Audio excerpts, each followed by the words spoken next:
What's going on, everybody? This is Jay Leno. Okay, and I'm here to talk to you guys about the DC universe, DC Comics, DC merchandise, and in particular, we're going to be going into DC Cinema as well. If people aren't aware, currently, the DC itself has been in decline in its comics. And I'm going to kind of break down exactly why we're at this stage right now. So the first thing that we're going to talk about, which is constantly talked about amongst the lore of the comic book realm, or really in television itself, is pandering. So pandering is pretty much discouraging and unsatisfying the loyal fan base of all of these properties beyond the DC itself. But pandering is slowing and moving away people's interest in investing into the product, in particular DC. Another thing that's going to be hurting right now for DC as well is always trying to reintroduce the same characters. To me, it's always apparent that when DC is in a bad situation or in sales, here comes a brand new Batman or Superman entity. And to be quite honest with you, it's growing tired. And I still believe that Batman will always be a go-to and always have an interest, as it is the king of DC and has been for quite some time. Now, one property that I believe is over with, and that's the Superman franchise. I'm going to be honest with you guys. Only the loyal, nostalgic fan base is excited for Superman, even this upcoming film. I would honestly make an assessment and say that the youth cares less. The youth, to go back for at least 20 years, if we would put that into a collective of what is current right now, that is in the youth category, the youth is more familiar with the Teen Titans and really not Superman. So right now, DC is missing creativity. And it's also, I'm going to remind you that it's pandering is hurting the franchise. Now, I am going to suggest that rather than give us Superman or any one of the core Justice League people, they go into introducing us into more of the lore of the Teen Titans franchise and characters. I'm going to nominate Raven for its first film to save the DCU. And I know what you're thinking. Some people are like, Raven, don't necessarily see it coming. Well, here's the thing. If you introduce Raven's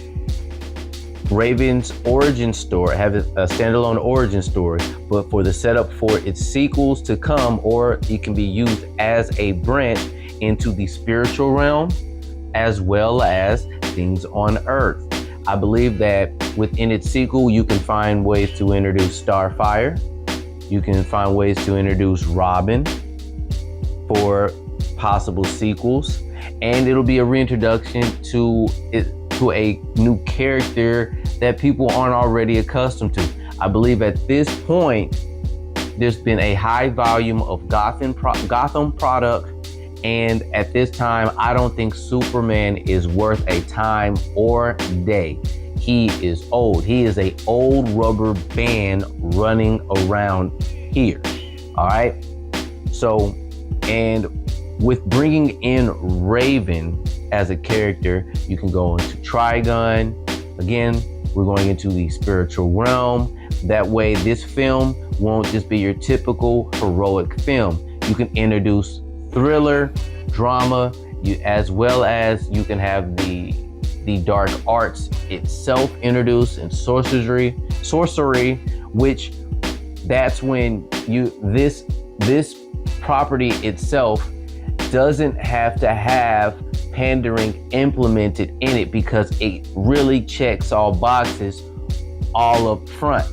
Now, what you will ruin a Raven standalone origin film is if you pander and change Raven's ethnicity. Raven being the regular race that she has always been will check off a lot of boxes. And to be honest with you, going back into what I'm phrasing right now, when it comes to magic and when it comes to the spiritual and mythical realm and the dark arts, you bring in all types of people. All right, think of your Twilights, think of your Harry Potters. All the with introducing all of those characteristics, you have a formula that checks all boxes. Now look, I am not saying that Raven's going to be the action-packed film that you're going to get from a Justice League film. No. I'm talking about we get drama and thriller and a hint of horror when it comes to Raven. And with its sequel, again, you can come into Raven, you can come into Beast Boy, you could bring in Deathstroke. So that's what I nominate. I believe that Superman is also a dead product. Let me know what you guys think. This video is going to be short and sweet. This is just my solution to help DC's universe, especially when it comes to cinema and as well as comics. More of a push for this character. Oh, you know what? Before I end this clip, I also like to mention that right now, to also attribute to this conversation, right now, DC's fan base has given up on this property from the list of things that I've named early on. So right now, DC should actually pick a property that the youth and the young people will gravitate towards, and casuals, okay? Because at this current moment, the original diehard DC Universe fans, again, has given up. At this particular time, they want a complete adaptation and they are stuck in nostalgia. And right now, film is not going to give you that much adaptation. They just don't. And as well as Warner Brothers never, ever stick to the good script. Anytime the DC or Warner Brothers has a good thing going, they always ruin it or change things up for the worse. Okay? So, let's just wipe away Aquaman and the Justice League and let's go into Teen Titans. Let me know what you guys think. If you have your own solution to what could save the DC universe, let me know. I'm Jay Leno and I'm out.